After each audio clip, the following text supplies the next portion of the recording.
सागर सदीकी के वालिद ने सागर की पसंद को ये कहकर ठुकरा दिया था कि हम खानदानी लोग हैं, किसी तंदूर वाले की बेटी को अपनी बहू नहीं बना सकते। गुस्सा में उस लड़की के घर वालों ने लड़की की शादी पंजाब के एक ज़िला हाफिजाबाद में कर दी थी, जो कामयाब ना हुई। लेकिन सागर अपने घर की तमाम ऐशोआराम छोड़ छाड़ कर दाता की नगरी रहने लगा।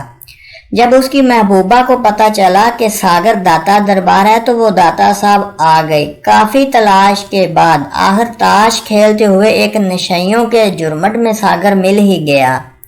उसने सागर को अपने साथ चलने को कहा और ये भी बताया कि मुझे मेरे खामद ने हाथ तक नहीं लगाया और हमारी दास्ताने मोहब्बत सुनकर मुझे तलाक दे दी है।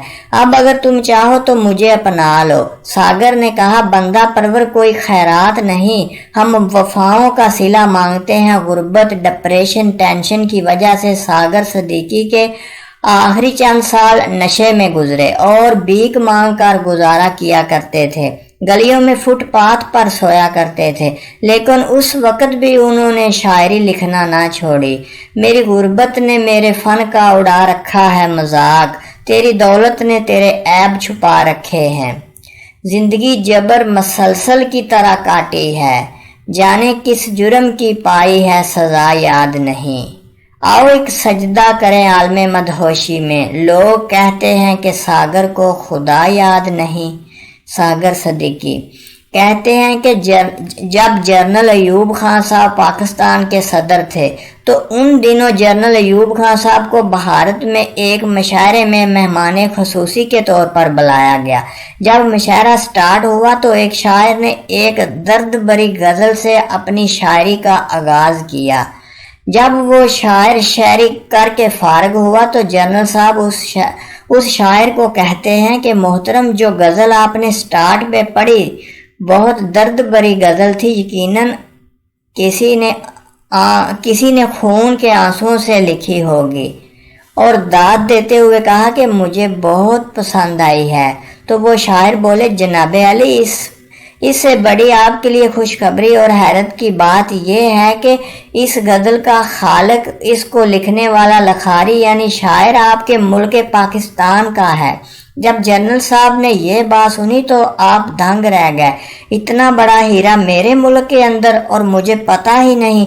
जब आपने उस शायर से इस गज़ल के लखारी यानी शायर का नाम पूछा तो उसने कहा, जनाबे अली, इस दर्द भरे शायर को सागर सदीकी के नाम से याद किया जाता है।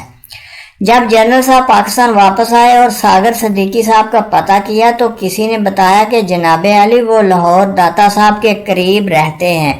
तो जनरल साहब ने उसी वक्त अपने चंद खास आदमियों पर मुश्तमिल वफद ताइफ के साथ लाहौर भेजा और उनको कहा कि सागर सदीकी साहब को बड़ी इज्जत व तकरीम के साथ मेरे पास लाओ और कहना कि जनरल अयूब खान साहब आपसे मिलना चाहते हैं।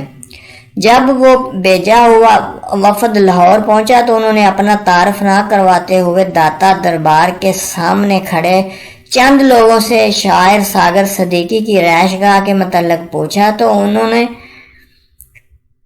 तो वहां खड़े चंद लोगों ने तंजिया लहजों के साथ हंसते हुए कहा कि कैसी रहाइश, कौन सा शायर, अरे आप उस चरसी और बंगी आदमी से क्या तवक्को रखते हैं।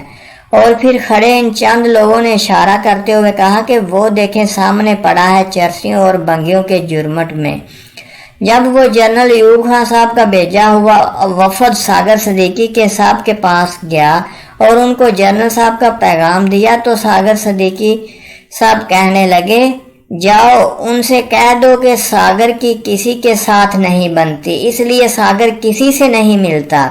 जब सागर सदीकी ने यह बात कही तो बशमूल सागर नशे में मस्त वहां मौजूद हर नशई एक जोरदार कहके के साथ कुछ देर के लिए जिंदगी के दिए गमों को भूल गया। बहरहाल बेपनाह सरार तरलों के बावजूद वो वफद वापस चला गया और सारे हवालों हालात से जनरल साहब को आगाह किया।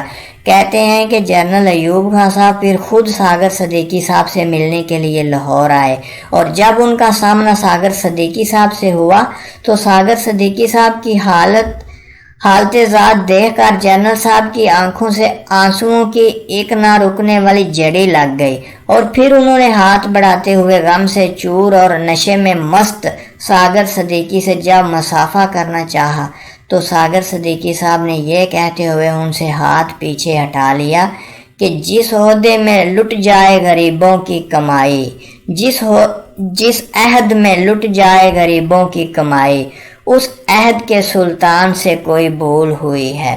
अगर आपको वीडियो अच्छी लगे तो प्लीज़ चैनल को सब्सक्राइब कर दीजिएगा। अल्लाह पाक हम सब का हामी और नासर हो, आमीन।